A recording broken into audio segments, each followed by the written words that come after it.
اور اس کے علاوہ اور بھی بہت سے ٹی آرز ہیں.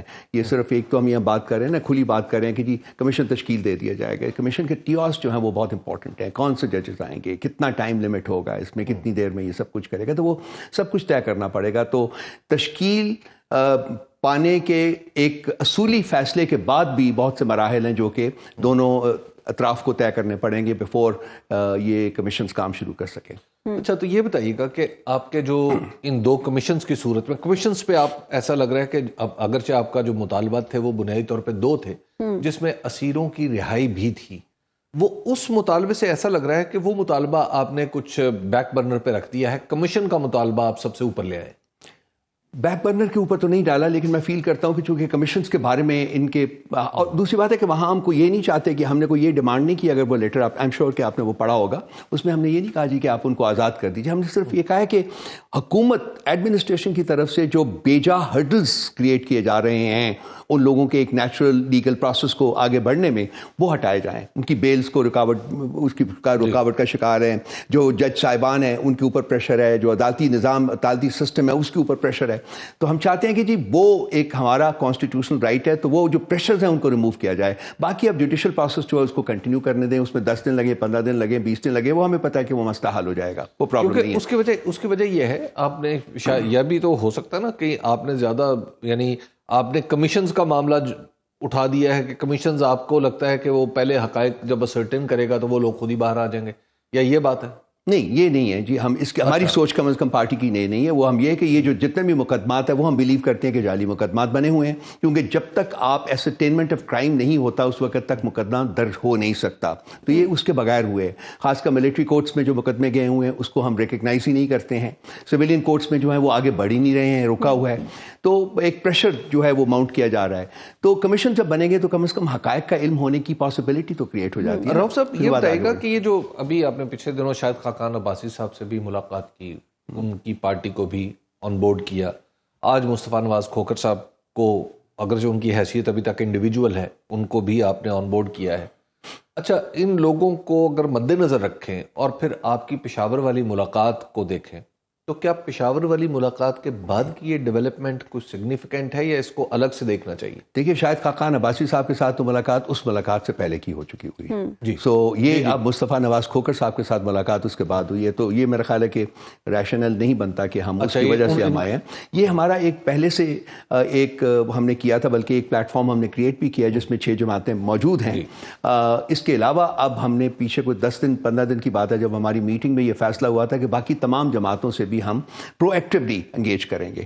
تو اس میں وہ پیر پگاڑا صاحب سے بھی بات ہوئی ہے, ادھر شاید خاقان عباسی صاحب سے ہوئی ہے, مصطفیٰ نواز صاحب سے بھی ہوئی ہے, ہماری جماعت اسلامی کے ساتھ بھی بات چیت چل رہی ہے, مولانا صاحب کے ساتھ بھی ہم دوبارہ انگیج کریں گے. تو یہ تمام اسی کا ہے کہ جی یہ جو ایک اوور آل اسٹرگل ہے ہماری کانسٹیٹیوشن کے ریوائول کے لیے, اس کے لیے جتنے بھی انٹرسٹ جو ہیں اکٹھے ہو سکیں وہی فیل کہ وہ زیادہ اچھا. رؤف صاحب, کچھ لوگ یہ سمجھتے ہیں کہ خان صاحب کو سزا ہونے کے بعد پاکستان تحریک انصاف کی جو بارگیننگ پاور ہے وہ کچھ کم ہوئی ہے اور دوسری سائڈ کی بہتر ہوئی ہے.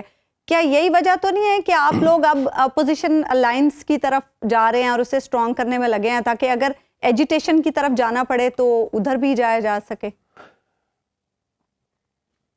سزا تو 2-3 دن پہلے ہوئی ہے نا جی. ہمارا یہ جو الائنس بنانے کا پروسیس تو یہ تو بڑی دیر سے جاری ہے, بلکہ بنا بھی ہوا ہے. تو یہ نہیں, اس کے بعد کا نہیں ہے. یہ ایک تھنکنگ ہے ہماری کہ لارجر ایک الائنس بننا چاہیے اپوزیشن جماعتوں کا, جو کہ آئین اور جمہوریت کی بحالی کے لیے کام کرنے کے لیے تیار ہے. تو اسی لیے ہم اور اس کو کوشش کر رہے ہیں اس سلسلے میں کہ جی جتنے زیادہ سے زیادہ لوگ ہیں وہ اکٹھے ہو سکیں اس پلیٹ فارم کے اوپر, اتنا ہی بہتر ہے.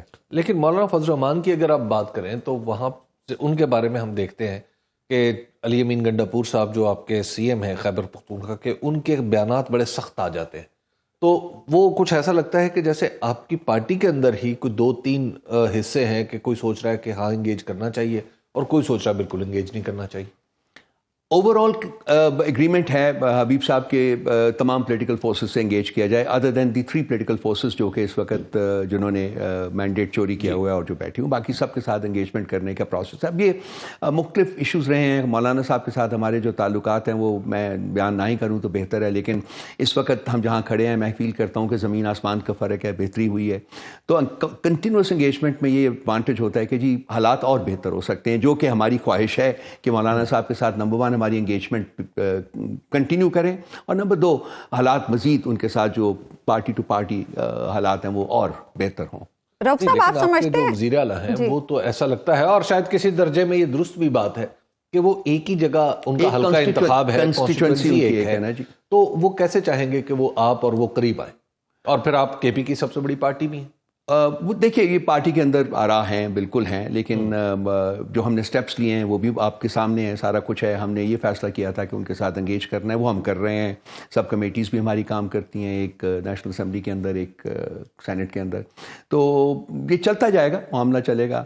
علیم گنڈاپور صاحب کی جو ریزرویشنز ہیں وہ اپنی جگہ بالکل جائز ہیں، وہ بھی جائز ہیں. ایشوز ہیں، مولانا صاحب بھی کچھ اسٹیٹمنٹس ایسی دے دیتے ہیں جو کہ ٹھیک نہیں ہوتی، جس کے بارے میں ہمیں بہت سی ریزرویشنز ہوتی ہیں. تو میرا خیال ہے کہ ان تمام چیزوں کے باوجود ہم چاہیں گے کہ معاملات آگے بڑھیں. رؤف صاحب جو پشاور والی ملاقات ہے اس کو لے کر حکومتی سائڈ پر بڑی ٹینشن ہے. پہلے حکومتی سائڈ سے اس تاثر کو رفع کرنے کی بھی کوشش کی گئی کہ یہ ملاقات کوئی سیاسی نوعیت کی تھی، اور پھر اس کے بعد یہ بھی کہا گیا کہ وہاں کوئی مذاکرات نہیں ہو رہے. عرفان صدیقی صاحب نے بڑا کیٹیگوریکلی کہا. کیا وجہ ہے کہ حکومتی سائڈ کو اس ملاقات سے اتنی ٹینشن ہو رہی ہے، اور کیا اس کا اثر مذاکرات پر بھی پڑ رہا ہے؟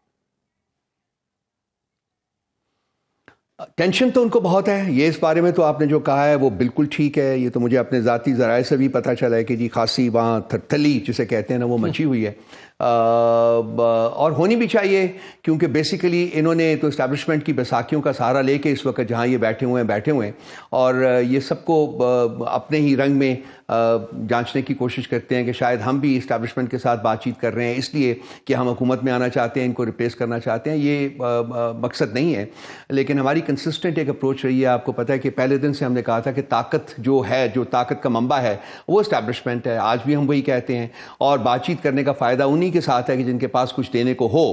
تو ہم مانگ کیا رہے ہیں؟ ہم پاکستان میں آئین اور قانون کی حکومت مانگ رہے ہیں، دیٹ از آل. اور ہم چاہتے ہیں کہ اسٹیبلشمنٹ کے ساتھ بھی بیٹھ کے انہی آبجیکٹیوز کو سامنے رکھ کے بات کو آگے بڑھایا جائے.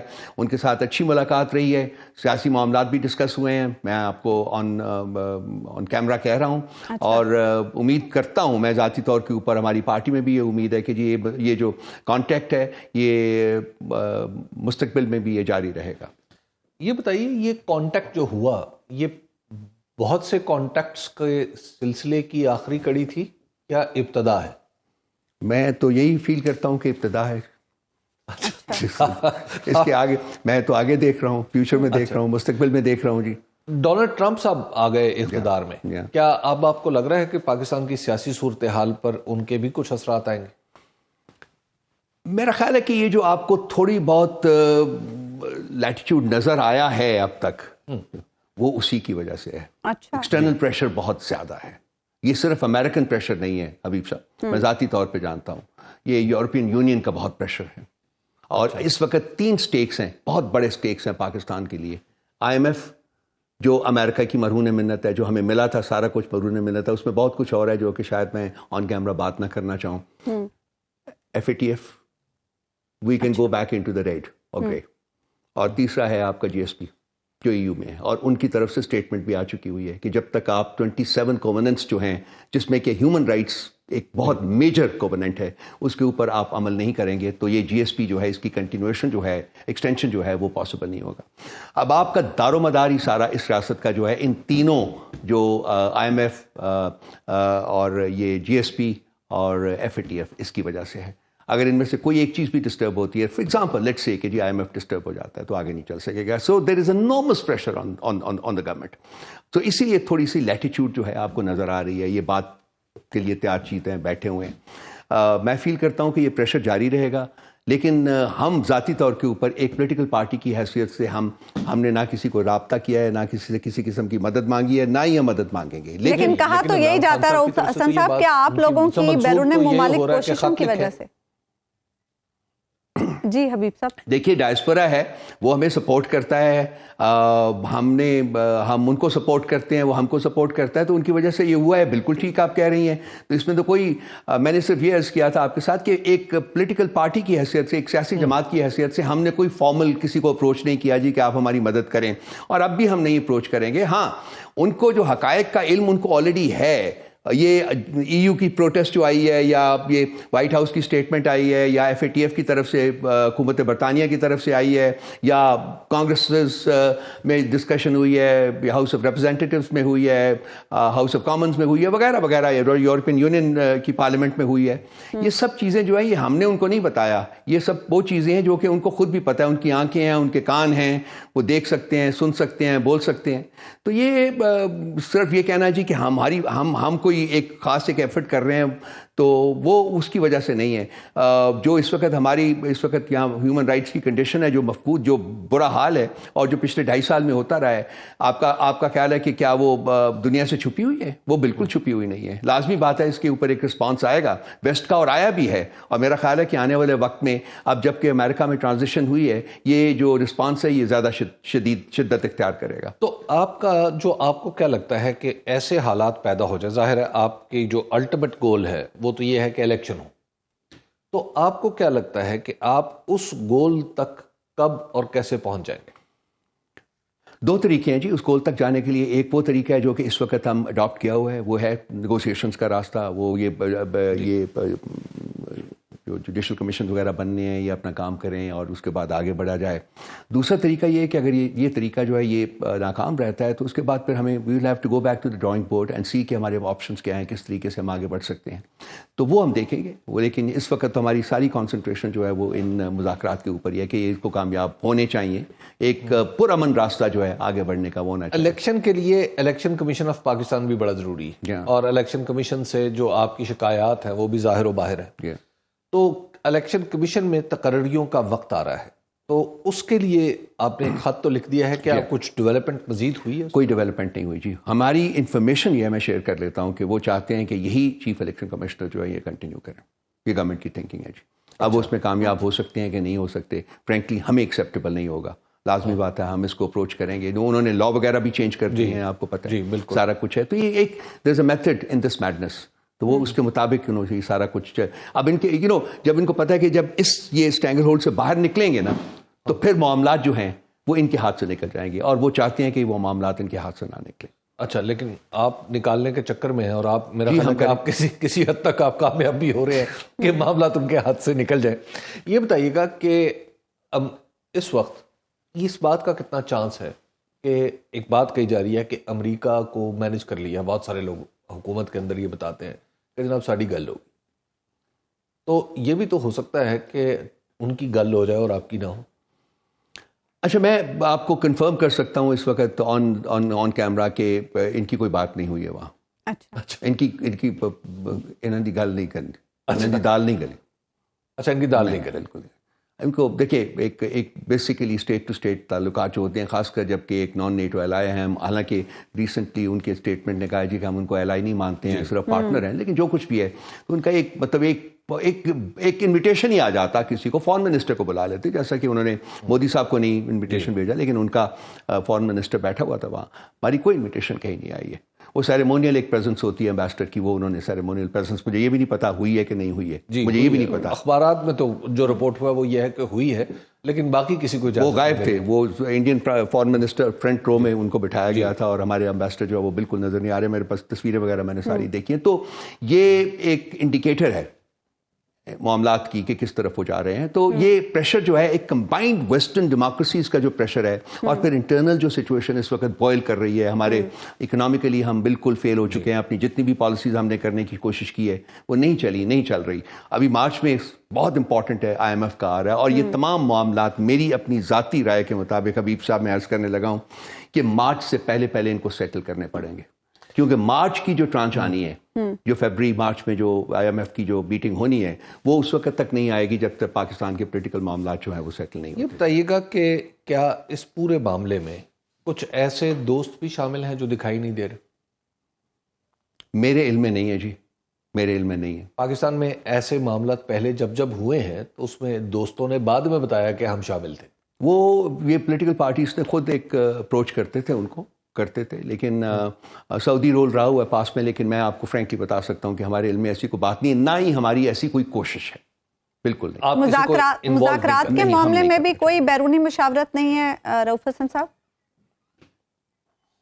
نہیں جی، بالکل نہیں ہے، اچھا۔ بالکل نہیں ہے جی، بالکل نہیں ہے جی۔ ٹھیک، ہم خود کوشش کرتے ہیں، آپ کے سامنے تھے، میں آپ کے پروگرامز میں بیٹھ کے کہتا رہا ہوں کہ بات چیت ہونی چاہیے، میں یہ بھی کہتا رہا ہوں کہ جی اسٹیبلشمنٹ اور PTI کے درمیان مذاکرات ناگزیر ہیں، اس کے بغیر ملک آگے نہیں چل سکتا۔ ہمارے جو باقی لیڈران ہیں وہ بھی اسی طرف اپنے تئیں کام کرتے رہے ہیں، تو یہ اسی ساری جو صحیح رہی ہے ہماری کوشش رہی ہے، اس کے نتیجے میں میرا خیال ہے کہ معاملات کچھ آگے موو کیے ہیں، اینڈ آئی ہوپ کہ یہ موو کرتے رہیں گے اور آگے جائیں گے۔ اور آپ کو یہ بھی امید، آگے بڑھیں گے یہاں؟ جی میں یقین کے ساتھ کہہ سکتا ہوں کہ بڑھیں گے۔ اور آپ کو امید ہے بڑھیں گے کہ جی، جوڈیشل کمیشن دونوں مل جائیں گے آپ لوگوں کو حکومت کی طرف سے؟ جی میں نہیں، اس بارے میں مجھے انڈیکیشنز جو ہیں وہ تو یہ ہے کہ جی 9 مئی کے بارے میں یہ کمیشن بنانے کو تیار نہیں لگتے، کیونکہ آج کے اجلاس میں جوڈیشل کمیشن کے معاملے کی مخالفت ہوئی ہے۔ آج جو حکومتی مذاکراتی کمیٹی کا اجلاس ہوا ہے اس میں جوڈیشل کمیشن کے معاملے پر مخالفت ہوئی ہے۔ ہم اس سے آگاہ ہیں، ہمیں پہلے بھی پتا ہے کہ جی خاص کر 9 مئی کے بارے میں بہت سینسٹیوٹی ہے، تو شاید وہ کمیشن نہ بنائے۔ یہ ہو سکتا ہے کہ یہ 26 نومبر کے کمیشن وہ ہماری جھولی میں ڈالنے کی کوشش کریں، لیکن ہماری پالیسی اس کے اوپر بالکل کلیئر ہے، دونوں کمیشنز کے اوپر ہم ایکولی انسسٹ کرتے ہیں وہ بنے تاکہ حقائق کا پتہ اچھا، چل ویسے سکے۔ کمیشن کا آپ کے نزدیک مطلب کیا ہے؟ 2 الگ الگ کمیشن جس کے سارے اعضاء بھی مختلف ہوں، کیا یا کوئی ایک کمیشن جو دونوں کا کام کر لے؟ یہ دیکھیں، یہ ٹیواز جب طے ہوں گے، جب یہ ایک پرنسپل فیصلہ پہلے ہوگا کہ بننا ہے، اس کے بعد دونوں پارٹیز میں مذاکرات ہوں گے، اس میں وہ ٹیواز میں صرف اپنے سمجھنے کے لیے، جب آپ کہتے ہیں کہ 9 مئی پر کمیشن اور 26 نومبر پر کمیشن، تو کیا اس کا مطلب 2 کمیشن ہے، 2 یعنی اس میں افراد ABC ہوں اور اس میں DEF ہوں؟ کیا یہ ہے، یا ABCDEF پہ ایک ہی کمیشن ہو جو ان دونوں واقعات؟ ہماری سوچ یہ ہے کہ 2 کمیشنز ہوں، لیکن دیکھیں جب کمیشنز کا بنانے کا فیصلہ ایک اصولی فیصلہ ہوگا تو اس کے بعد بیٹھ کے یہ باتیں بھی طے کی جا سکتی ہیں کہ کیا ہوگا۔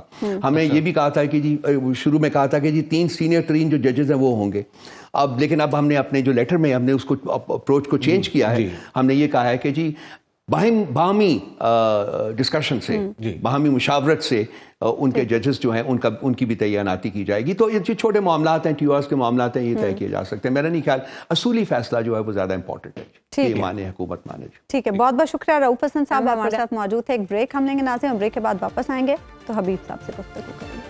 ویلکم بیک ناظرین۔ حبیب صاحب، آج جو حکومتی مذاکراتی ٹیم کا اجلاس ہوا ہے سردار ایاز صادق کی صدارت میں، اس سے خبر یہ آ رہی ہے کہ جوڈیشل کمیشن کے معاملے پر مخالفت پائی جاتی ہے، تو آپ کو کیا لگ رہا ہے، کیا حکومت جوڈیشل کمیشن دے سکے گی تحریک انصاف کو؟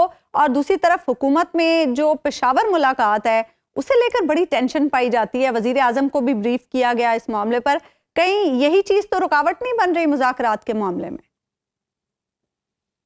جہاں تک معاملہ ہے کمیشن کا، تو دیکھیں میں پاکستانی سیاسیات کے ایک طالب علم ہونے کے ناطے یہ عرض کر سکتا ہوں کہ کمیشن کا فائدہ اگر تو اس کا فائدہ PTI کو کم ہوگا اور پاکستان مسلم لیگ نون کو زیادہ ہوگا۔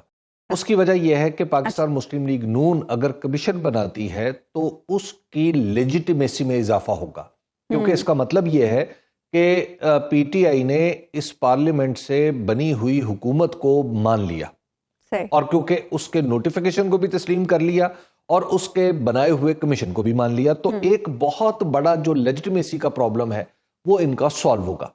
دوسری بات یہ ہے کہ جتنا عرصہ کمیشن بننے میں اور پھر کمیشن بنتے ہوئے چلنے میں اور پھر اس کی رپورٹ آنے میں لگے گا، وہ عرصہ یقینی طور پر مجھے ایسے لگتا ہے کہ 1 سال کے لگ بھگ ہوگا۔ وہ 1 سال بھی یہ بڑی عزت سے گزار سکتے ہیں، بڑے سکون سے گزار سکتے ہیں، اور اس معاملے میں ظاہر ہے سینکڑوں ہزاروں گواہیاں ہوں گی، سینکڑوں ہزاروں گھنٹوں کی فوٹیجز ہوں گی جو دیکھنی ہوں گی، عام لوگ آئیں گے، صحافیوں کو بلایا جائے گا اور پتہ نہیں کیا کیا کچھ ہوگا۔ تو جب یہ معاملات آگے بڑھیں گے تو اس کا فائدہ PMLN کو ہی پہنچے گا کہ اس کے بنائے ہوئے کمیشن اس کے دستخط سے جو بنائے ہوئے کمیشنز ہیں ان کے اوپر بھروسہ پی ٹی آئی کر رہی ہوگی اور ان کے ساتھ لیجیٹیمیسی اس گورنمنٹ کو مل رہی ہوگی اور پھر وہ جو اتنا عرصہ ملے گا وہ بھی اطمینان اور سکون سے گزر جائے گا اور پھر یہ آخر میں جب رپورٹس آئے گی تو اس کے اوپر پھر ایک نئی صورتحال ہوگی کہ اس کے اوپر کیا بات بنتی ہے. تو یہ جو کمیشن دینا ہے یہ تو مجھے یعنی میری خیال میں تو یہ پی ایم ایل این کے فائدے کی چیز ہے. اب یہ ان کی مرضی ہے کہ وہ اپنا فائدہ کیسے سوچتے ہیں, وہ ہو سکتا ہے دوسری سائڈ پہ سوچ رہے ہوں, تو یہ چیزیں تو اس طرح بھی ہو سکتی ہیں. اب آ جائیں جو غصہ ہے. جی دیکھیے یہ ملاقات یہ ملاقات جو ہے یہ بالکل اس کا غصہ ہے, ایک راستہ کھلا ہے. یہ میٹر نہیں کرتا کہ اس ملاقات میں بات کیا ہوئی ہے, یہ بات آگے, یہ بات الگ ہے. اہم بات یہ ہے کہ ایک پارٹی جس کے بارے میں یہ بار بار پروپیگنڈا کیا جاتا ہے یا بات کہی جاتی ہے, الزام لگایا جاتا ہے کہ یہ جو پارٹی ہے اس سے تو اسٹیبلشمنٹ کو نفرت ہے, غصہ ہی بڑا ہے جی, نفرت ہی بہت ہے جی, کچھ ہو ہی نہیں سکتا. اچھا اب جب آپ اتنی اور ایک اس کا نتیجہ کیا نکلا؟ اس کا نتیجہ یہ نکلا کہ اس پارٹی کے چاہنے والے جو عوام کا ایک بہت بڑا حصہ ہے اور ہماری اسٹیبلشمنٹ, ان دونوں کے درمیان خلیج کھلتی چلی گئی, بڑھتی چلی گئی, اتنی بڑھتی چلی گئی کہ ایک دوسرے کے بارے میں ایک طرف سے انتشاری ٹولہ کہا جاتا ہے, دوسری طرف کچھ اور کہا جانے لگ گیا. یہ تو پولیٹیکل باتیں ہونے لگ گئی نا. تو اب اس کے بعد آپ دیکھ رہے ہیں کہ وہ خلیج کم ہوتی نظر آ رہی.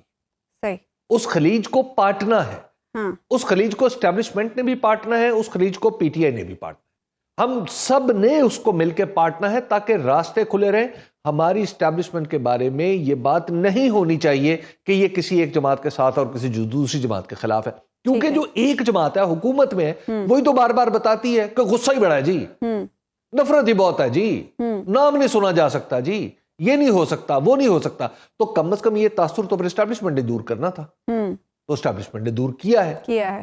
تو اس کا مطلب یہ ہے کہ یہ تو ون ون سچویشن ہے سب کے لیے. تو ان کی تکلیف اب ظاہر ہے دوسروں کو جو اس خلیج میں پل بڑھ رہے تھے, جو اس دراڑ میں بسیرا کیے ہوئے تھے اور چنگی پوٹے بچے دیے چلے جا رہے تھے, وہاں پر بروڈنگ ہو رہی تھی. تو اس کا نتیجہ کیا ہے؟ اس کا نتیجہ ہے کہ پھر اب ظاہر ہے ان کا غصہ تو آئے گا نا, وہ شور تو مچائیں گے, چی چی چاچا شروع ہوگی نا, تو وہ تو پھر ہو رہی ہے. اچھا حبیب صاحب, یہ جو مذاکرات کا معاملہ ہے یہ اس کرائسس سے نکلنے کے لیے بڑا ضروری ہے, اور اس میں حکومت کا اپنا رول ہے, پی ٹی آئی کا اپنا رول ہے, اسٹیبلشمنٹ کا بھی ایک رول ہے. کیا عدلیہ بھی اس کرائسس سے نکالنے میں ہمیں کوئی کردار ادا کر سکتی ہے؟ اگر آپ مجھ سے صحیح پوچھیں نا تو میرا دل تھوڑا سا جلا ہوا ہے. میں عرض کروں گا کہ یہ کرائسس جو پیدا ہوا ہے اس میں اگر کوئی بنیادی کردار کسی نے ادا کیا ہے, یعنی اپنے فرائض سے روگردانی کی ہے, تو وہ عدلیہ ہے. اس کی وجہ یہ ہے کہ اگر عدلیہ اپنے فرائض سے روگردانی نہ کرتی, اپنی بات پہ ڈٹتی, اپنے حکم کو منواتی, تو ہم اس نوبت کوئی نہ پہنچتے. آپ دیکھ لیجئے کہ عدلیہ نے پنجاب اور خیبر پختونخوا کے الیکشن کا معاملہ لٹکایا جی, اس میں تاخیر اور تعویق کی, نتیجہ کیا نکلا؟ معاملات الجھ گئے. اس کے بعد الیکشن کا معاملہ, الیکشن کے معاملے میں عدلیہ نے سر نہڑا کے بالکل ایک ملگجے سے اندھیرے میں دست بستہ جا کے کھڑی ہوگی, نہیں جی ساڈا کام ہی نہیں, ہماری بات نہیں, ہمارا کیا مسئلہ ہے جی اس میں. اچھا اس کا نتیجہ کیا ہوا؟ الیکشن میں دھاندلی ہوئی, کرائسس مزید گہرا ہو گیا. اور اس کے بعد جسٹس قاضی فائز عیسیٰ جیسا شخص, اور اس کو جہاں پہ روکنا تھا جسٹس قاضی فائز عیسیٰ کو, اس کے برادر ججوں نے بھی روکنا تھا, لیکن نہیں روکا اس کو, نہیں روکا. اس شخص نے پاکستان کی عدلیہ کو برباد کر دیا. اس نے 26ویں ترمیم کا لوٹوں کے ذریعے راستہ کھول کے اس نے اپنے اس ادارے کو برباد کر دیا جس کا وہ سربراہ تھا. اور اس ادارے میں جو خاموش رہے یہ ان کی بھی خرابیاں تھیں. صحیح. اور پھر 26ویں ترمیم ہونے دی. پھر دیکھیے آج عدلیہ جو ہے, عدلیہ کے سامنے کچھ امپورٹنٹ کیسز, اگر وہ ریزالو ہو جائیں بہت سارے مسئلے حل ہو جائیں گے. ملٹری کورٹس کا مسئلہ حل کر دیں نا, ٹھیک ہے, ٹھیک ہے. اس میں یوں ہے, یہ ہے, لفظ ایسے ہے, وہ ایسے ہے. اس کے بعد جو اسپیشل سیٹوں کا معاملہ ہے وہ حل کر دینا, ٹھیک ہے, ٹھیک ہے. اچھا حبیب صاحب, 26ویں آئینی ترمیم کا مسئلہ حل کر دینا. جی جی, تو جب یہ مسئلے حل ہو جائیں گے یہ کرائسس خود بخود حل ہو جائے گا. اچھا حبیب صاحب, ڈونلڈ ٹرمپ نے حلف اٹھا لیا ہے, اور بہت سارے لوگ جو کہنے والے ہیں وہ یہ کہہ رہے ہیں کہ پاکستان کے معاملات پر ان کی کوئی خاص نظر نہیں ہوگی کیونکہ پاکستان ان کی ترجیحات میں ابھی کہیں نہیں ہے. کیا واقعی پاکستان اتنا ارریلیونٹ ہو گیا ہے کہ امریکہ کے معاملات میں وہ کہیں بھی نہیں ہے, امریکی ترجیحات میں کہیں بھی نہیں ہے؟ پاکستان نے پچھلے کچھ عرصے سے جس طرح کی حرکتیں کی ہیں خارجہ پالیسی کے حوالے سے اور دیگر معاملات میں, اس میں واقعی ایسے لگتا ہے کہ پاکستان دنیا میں امریکہ تو کیا بہت سارے دوسرے ملکوں کی ترجیحات میں بھی شامل نہیں رہا. اچھا, اب دنیا کسی اور طرف جا رہی ہے, ہم پاکستان کے اندر اپنا ہی کرائسس کریٹ کرتے ہیں اور اسی پانی میں مدانی ڈال کے پھر رڑکنا شروع کر دیتے ہیں, اور توقع یہ ہوتی ہے کہ ہم اس میں سے استحکام برآمد کریں گے, ہم اس میں سے استحکام کا مکھن اور خوشحالی کی گھی نکالیں گے. ایسا ہوتا نہیں ہے. ہم نے چونکہ ہماری نااہلیوں اور نالائکیوں نے معاملات کو بگاڑ رکھا ہے, تو اس لیے یس یہ بات درست ہے. لیکن ایک بات میں آپ کو عرض کروں, ہم ایک نیوکلیئر پاور بھی ہیں, اور نیوکلیئر پاور کا جو اندرونی کرائسس ہوتا ہے نا, وہ ہر سپر پاور کا مسئلہ ہوتا ہے. ٹھیک ہے. جب ہمارے اندر جو کرائسس کی سچویشن ہے, یہ امریکہ کا بھی مسئلہ ہے, یہ چائنا کا بھی مسئلہ ہے, یہ سب لوگوں کا, یہ جو بگ 5 ہے نا, ان سب کا مسئلہ ہے. تو لہٰذا یہ کہنا کہ امریکہ کچھ نہیں کرے گا, یہ تو بالکل پتہ نہیں یہ لوگ کون ہیں, انہوں نے خارجہ امور کہاں سے پڑھے ہیں, انہوں نے پالیٹکس کو کہاں سے پڑھا ہے, پتہ نہیں اخبار بھی پڑھتے ہیں یا نہیں پڑھتے. I don't know. ٹھیک ہے, ایک بریک یہاں پر ہم بریک کے بعد واپس آئیں گے تو گفتگو کے سلسلے کو آگے بڑھائیں گے. ویلکم بیک ناظرین. سپریم کورٹ میں جسٹس منصور علی شاہ کی سربراہی میں 2 رکنی بینچ نے بینچز کے اختیارات کا کیس مقرر نہ کرنے پر توہین عدالت کیس کی سماعت کی. جسٹس منصور علی شاہ نے دوران سماعت ریمارکس دیے کہ پروسیجر کمیٹی چلتے ہوئے کیسز واپس لے تو عدلیہ کی آزادی تو ختم ہو گئی. جہاں محسوس ہو فیصلہ حکومت کے خلاف ہو سکتا ہے تو بینچ سے کیس ہی واپس لے لیا جاتا ہے. رجسٹرار سپریم کورٹ بھی عدالت کے سامنے پیش ہوئے. عدالت نے استفسار کیا کہ بتائیں عدالتی حکم کے باوجود کیس مقرر کیوں نہ ہوا. رجسٹرار سپریم کورٹ نے موقف اختیار کیا کہ یہ کیس آئینی بینچ کا تھا, غلطی سے ریگولر بینچ میں لگ گیا. اسی ساری صورتحال پر ہم بات کریں گے. پروگرام میں ہمیں جوائن کریں سینئر کورٹ رپورٹر عدیل سرفراز. عدیل, ایڈیشنل رجسٹرار سپریم کورٹ کو تو عدالت نے برطرف کر دیا ہے, کیا ساری غلطی ایڈیشنل رجسٹرار کی ہی تھی؟ جی, اس وقت جو موقف اپنایا جا رہا ہے سپریم کورٹ کی ایڈمنسٹریشن کی جانب سے, اس سے تو یہی ظاہر ہوتا ہے کہ تمام تر غلطی ان کے مطابق اس ایڈیشنل رجسٹرار کی تھی, اور یہ غلطی جو ہے یہ مقدمہ سماعت کے لیے مقرر نہ کرنے کی نہیں ہے, بلکہ جو غلطی جس کو یہاں پر نشاندہی کی جا رہی ہے وہ ان دا فرسٹ پلیس یہ مقدمہ کیسے آئینی بینچ کا مقدمہ تھا, ریگولر بینچ یعنی جسٹس منصور علی شاہ کی سربراہی میں 3 رکنی بینچ کے سامنے مقرر ہو گیا. وہ اس غلطی کی بنیاد پر رجسٹرار کو عہدے سے ہٹانے کا فیصلہ اب سے کچھ دیر قبل ہی سپریم کورٹ آف پاکستان نے کیا ہے.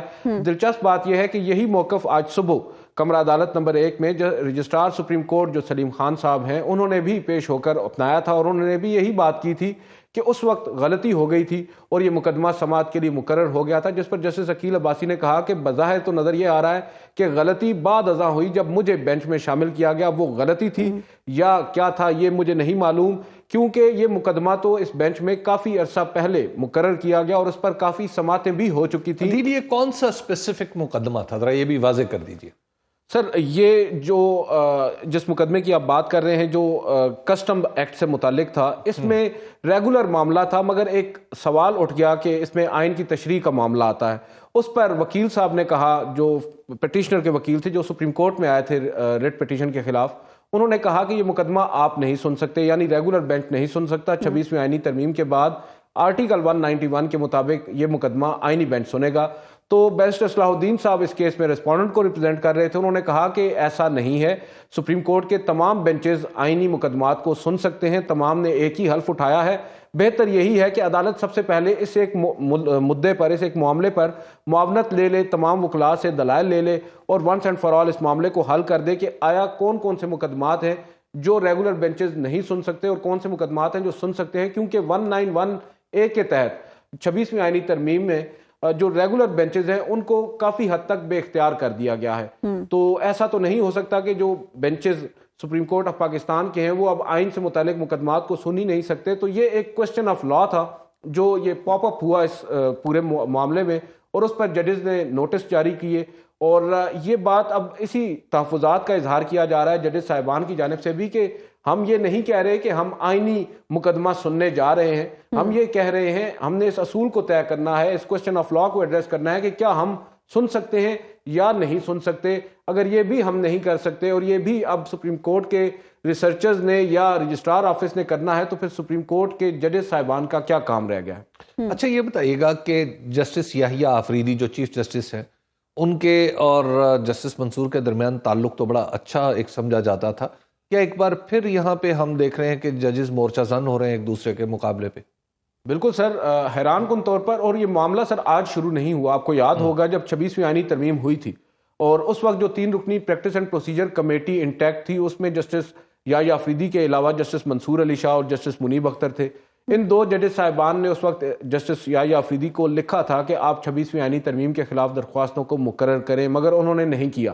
بعد ازاں انہوں نے خود ہی کمیٹی کا اجلاس بلا کر 2-1 سے فیصلہ بھی کیا اور اس فیصلے کو بھی نظر انداز کیا جسٹس یحییٰ آفریدی نے. اس کے بعد سے ہم دیکھ رہے ہیں کہ جو دوریاں ہیں وہ بڑھتی جا رہی ہیں اور دوستی کا جو آپ تعلق بتا رہے ہیں بالکل کافی گہرا تعلق تھا. یہ 3 دوست تھے، جسٹس اطہر من اللہ بھی ان میں شامل ہیں، لیکن آج کل وہ خاموش ہیں. ادروائز جسٹس یحییٰ آفریدی اور جسٹس منصور علی شاہ تو ہمیں مد مقابل نظر آتے ہیں، آمنے سامنے یہ نظر آتے بتائیے ہیں. گا کہ اب 26ویں آئینی ترمیم کا معاملہ آئینی بینچ کے سامنے ہے. آئینی بینچ ہے ایک طرف، آئینی بینچ کے سربراہ ہوں یا خود چیف جسٹس صاحب کی ذات مبارکہ ہو، یہ دونوں تو 26ویں آئینی ترمیم کی پیداوار ہے. تو کیا یہ مقدمات سن سکتے؟ سر بالکل اصولی طور پر تو نہیں سن سکتے. جو بات اب آپ 2 شخصیات کا نام لے رہے ہیں، جسٹس یحییٰ آفریدی جو چیف جسٹس ہے اور جسٹس امین الدین خان، میں تو کہوں گا کہ جو 8 ججز پر مشتمل آئینی بینچ ہے وہ ہی نہیں سن سکتا، کیونکہ وہ بھی اسی جوڈیشل کمیشن نے بنایا ہے جو جوڈیشل کمیشن بنا ہے 26ویں آئینی ترمیم کے نتیجے میں. تو اوورآل ہم دیکھیں تو یہ معاملہ جیسا کہ آج بیرسٹر صلاح الدین صاحب نے اس توہین عدالت کے مقدمے میں بھی عدالت کے سامنے رکھا کہ ایونچولی آپ کو کرنا یہی ہے کہ فل کورٹ جو ہے سپریم کورٹ کا تمام ججز صاحبان بیٹھ کر اس مدے کو ایڈریس کریں. 26ویں آئینی ترمیم تو بعد کی بات ہے، پہلے یہ تو طے کریں کہ 191A کے تحت آپ کون کون سے مقدمات سن سکتے ہیں، کون سے نہیں سن سکتے. ٹھیک ہے، بہت بہت شکریہ عادل سرفراز، پروگرام میں ہمارے ساتھ موجود ہے. پروگرام کا وقت ختم. ناظرین آپ سے ملاقات ہوگی انشاءاللہ کل اللہ نے کے بعد.